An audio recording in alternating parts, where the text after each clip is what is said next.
Daluang adalah kertas asli Indonesia, bisa dikatakan seperti itu, mengingat secara teknik pembuatan disepakati mempunyai kekhasan original Indonesia.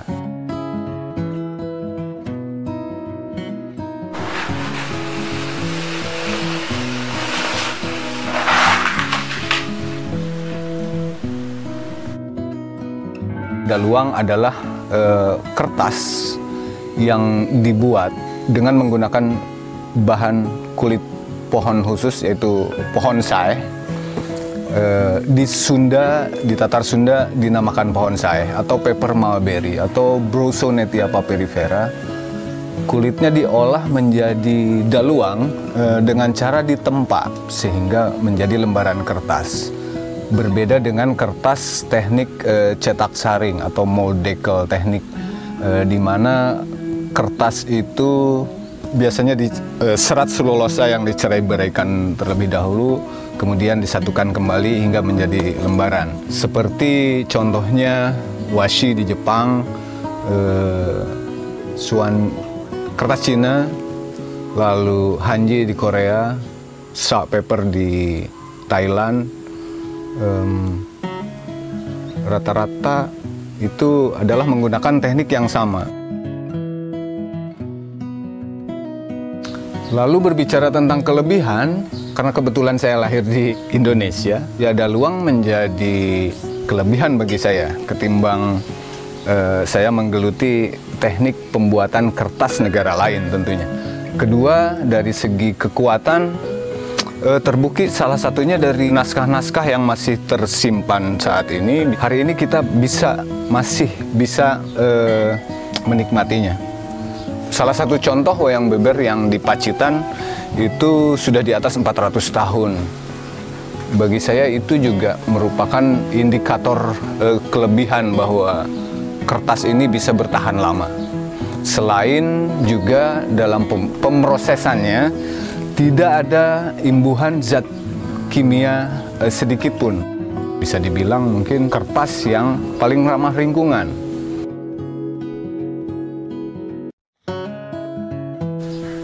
Bagi saya, daluang bisa menjadi tambahan ikon Indonesia selain atau setelah batik, setelah wayang, angklung, dan lain-lain. Zaman dulu, setahu saya, berdasarkan cerita dan literatur menyebutkan bahwa daluang peruntukannya adalah sebagai media alas tulis dan gambar. Jadi daluang adalah kertas. Namun dijumpai juga dalam satu naskah tua tertulis dalam lontar. Di situ disebutkan bahwa daluang adalah fungsinya sebagai kain. Kain tentu yang berbeda dengan kain seperti halnya kain pada umumnya, tapi kalau ini kain kulit kayu.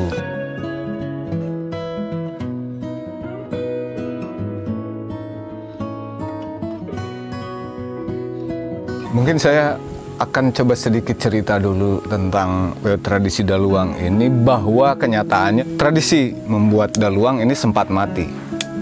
Tahun 1927 saja, seorang Amerika, Dud Hunter namanya, pernah mencatat dalam sebuah buku setelah perjalanan di Indonesia khusus untuk penelusuran keberadaan daluang.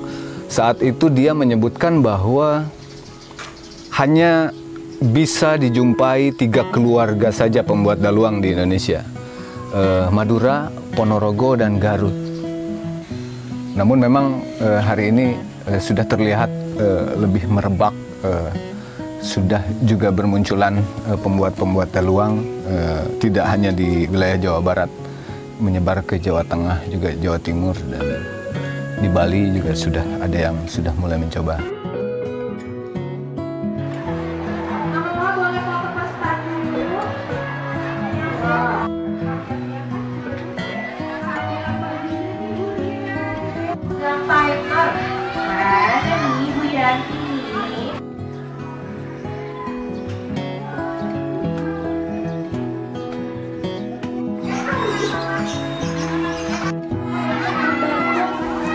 Nah, kembali ke masalah teknis. Jadi kira-kira pohon sai setelah mencapai usia tidak lebih dari 2 tahun atau dari diameter ya kira-kira sepergelangan tangan maksimal, itu ditebang.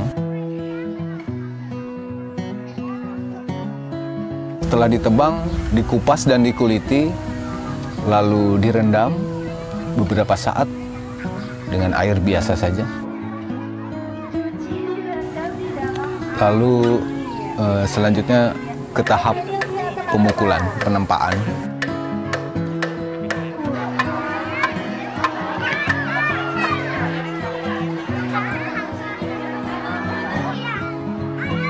Setelah melebar, lalu 2 kulit disatukan, ditumpuk maksudnya. Lalu dipukul-pukul kembali hingga ketipisan yang kita inginkan tercapai.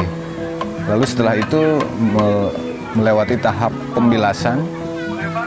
Setelah itu diperam atau difermentasi dengan cara dibungkus di dalam daun pisang untuk beberapa hari. Setelah itu tahap pengeringan biasanya dilakukan dengan cara dilekatkan pada batang pohon pisang.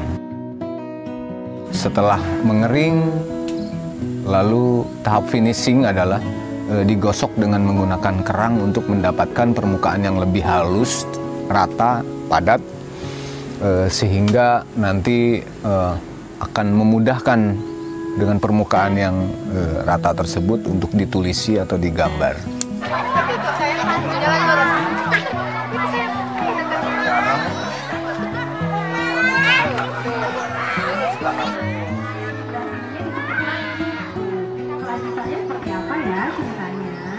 Menurut saya ya masing-masing pihak berpotensi besar untuk berkontribusi dengan berbagai macam keahlian. Jika dirasa daluang adalah salah satu yang perlu untuk tidak cuma dihadirkan sebagai warisan budaya, perlu langkah-langkah agar daluang minimal juga bisa diperkenalkan di dunia pendidikan salah satunya. Ya intinya banyak yang bisa dilakukan terkait pembudidayaan pohon, perbanyakan alat pendukung untuk membuat daluang.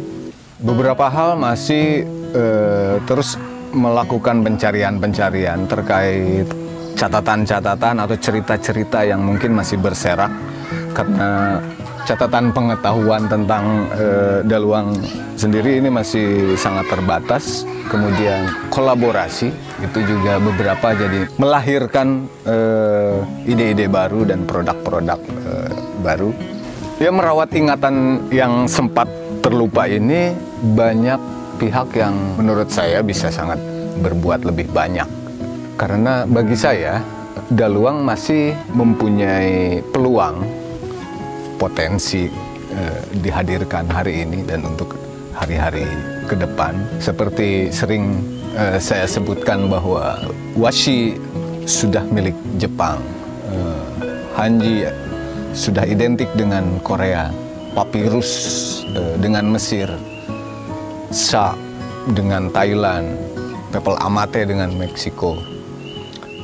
Ya kita punya daluang, masih ada harapan untuk bisa sejajar juga dengan kertas-kertas negara lain di mana mereka masih bisa menghadirkannya hari ini.